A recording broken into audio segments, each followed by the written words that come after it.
Good day, Junior Tickies. I'm Mrs. Brimacombe, and we are going to look at Creditors Reconciliation Activity 8. Before we proceed, make sure that you work through past exam papers, tests and exams to see the different ways in which Creditors Reconciliation can be asked.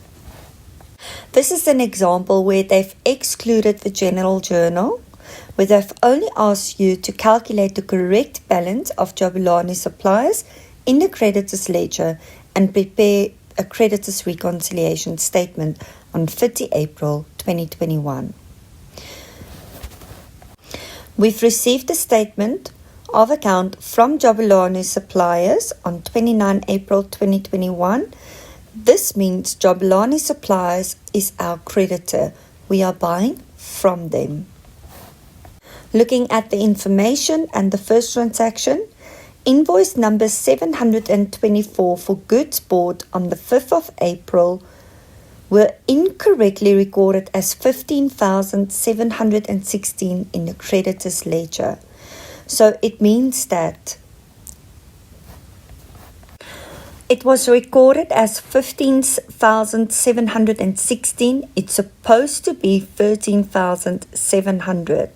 So we have overstated the amount with 2016.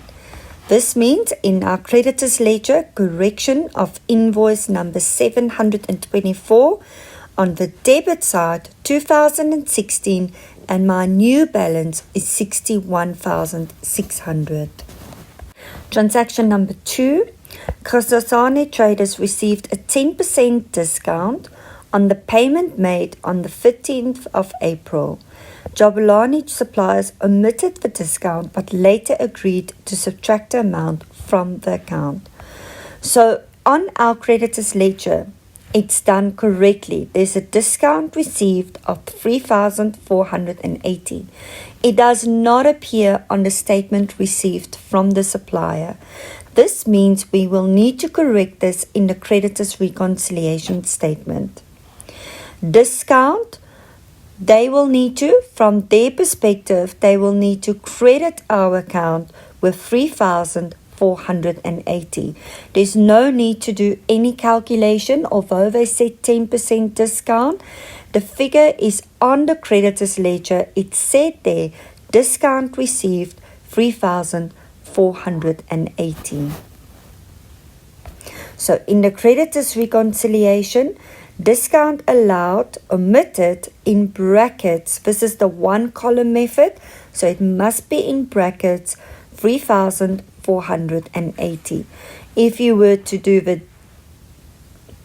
the two column method, you would have credited with 3,480 the creditors reconciliation statement.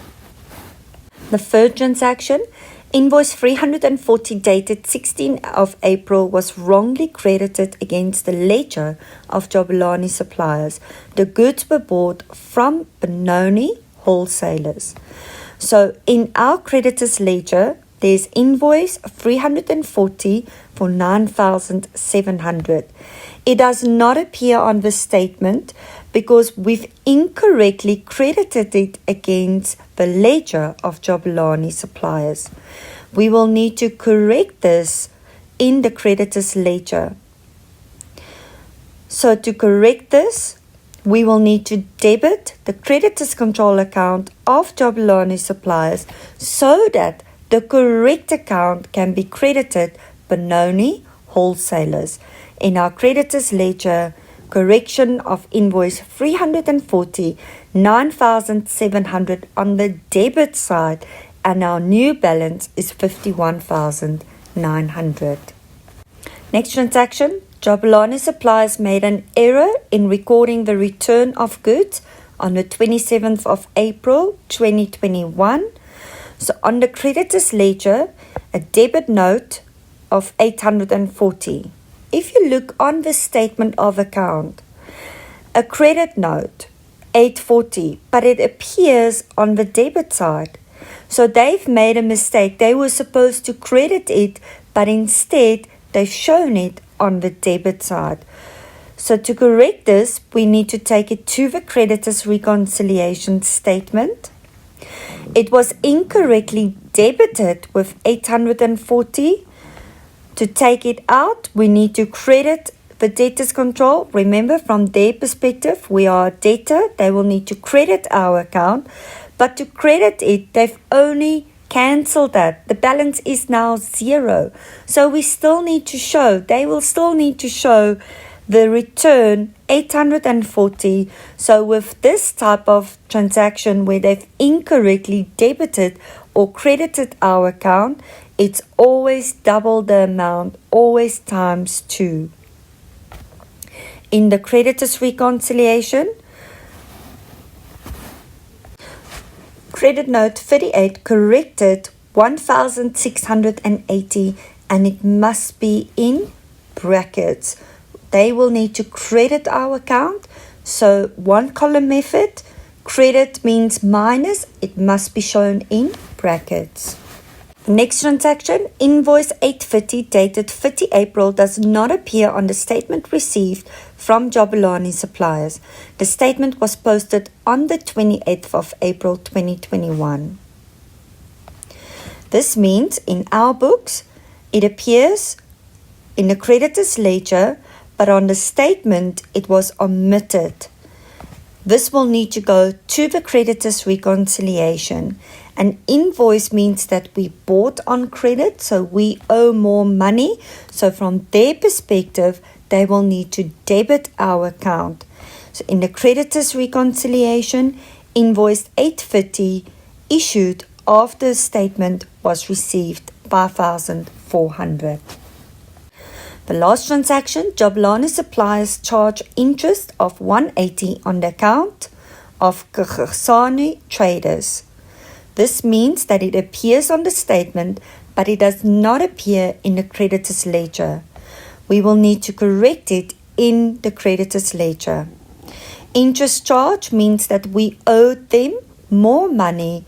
So interest on overdue account. On the credit side, 180 and my new balance, 52,080. Now we can total the creditor's reconciliation. My balance as per creditor's ledger is 52,080.